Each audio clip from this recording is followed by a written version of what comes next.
जब नोटबंदी की गई तब प्रधानमंत्री ने लाल किले से कहा, बेहतरीन झूठ बोलते हैं लेकिन सामने से देखिएगा ना, आपका दिल कहेगा कि कुछ भी हो, इस बंदे को तो झूठ बोलने के लिए ऑस्कर मिलना चाहिए। माइक पे खड़ा होकर के उन्होंने कहा कि नोटबंदी के बाद 3 लाख करोड़ रुपया काला धन वापस आया है। तो 3 लाख करोड़ अगर काला धन वापस आया है, लॉजिक लगाइएगा, हम मोदी जी का विरोध नहीं कर रहे हैं, अपना तर्क इस्तेमाल कीजिएगा। तो मेट्रो बनाने के लिए 1 लाख करोड़ जापान से कर्जा लेने की जरूरत है? सोचिए ना सर, सोचिए, समझ में आ जाएगा। अरे कोई जन्मजात मोदी विरोधी थोड़ी हम पैदा हुए थे, उनका विरोध करने में मजा थोड़ी आता है। It's bad job, it's not a good job. क्यों करना पड़ रहा है? इसलिए करना पड़ रहा है कि बाप दादे ने जो पेड़ लगाए थे उसका मजा हमने लिया।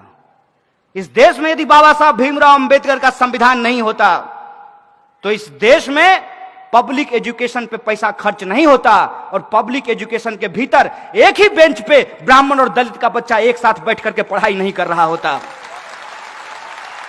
यह है संविधान की ताकत। यह संविधान किसी एक जाति, किसी एक धर्म के लिए नहीं है, यह संविधान इस देश के लिए है, और देश देश के लोगों से बनता है तो लोगों के हक और अधिकार के लिए है, न्याय और बराबरी के लिए है।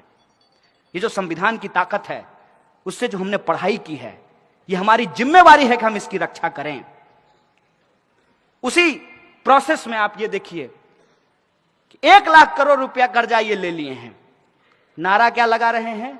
Made in India. वाह गुरुजी, कहते हैं मेड इन इंडिया। नागपुर में मेट्रो बन रहा है, कंपनी का नाम पढ़े हैं? कहां की कंपनी है? चाइना की है। आप सब लोग देशद्रोही हैं। कहां की कंपनी है? अभी आप सब लोग भी चाइना बोल रहे हैं। आप जी न्यूज क्यों नहीं देखते हैं? आप लोग जी न्यूज देखा कीजिए। यह है मेक इन इंडिया। क्या इस देश की किसी कंपनी के पास इतना स्किल नहीं था क्या? क्योंकि एक नारा है ना, स्किल इंडिया। तो क्या इस इंडिया में इतना स्किल नहीं था कि नागपुर का मेट्रो वो बना सके? नहीं था इनके हिसाब से, क्योंकि ये स्किल इंडिया नहीं है, इसका एस साइलेंट है, यह है एक्चुअली किल इंडिया। और नोटबंदी से इस देश के छोटे छोटे जो उद्योग धंधा करने वाले लोग थे, जो छोटे छोटे व्यापारी थे, उनके उद्योग धंधों को तबाह कर दिया गया, और पैसा आपसे लेकर के पूंजीपतियों को दे दिया गया। और जब आरबीआई ने कहा कि इससे ज्यादा नहीं कर सकते भाई, सितार के तार को इतना ही खींचिए जितना में सुर भी निकले, ऐसा ना हो कि टूट जाए। उर्जित पटेल कहा ओके बाय बाय। यह है इस देश के इंस्टीट्यूशन की हालत। एक एक इंस्टीट्यूट को आप उठा करके देख लीजिए। आप चुनाव आयोग को देख लीजिए, आप सीबीआई को देख लीजिए, आप आरबीआई को देख लीजिए, और आप पब्लिक सेक्टर यूनिट जो है उसकी स्थिति देख लीजिए।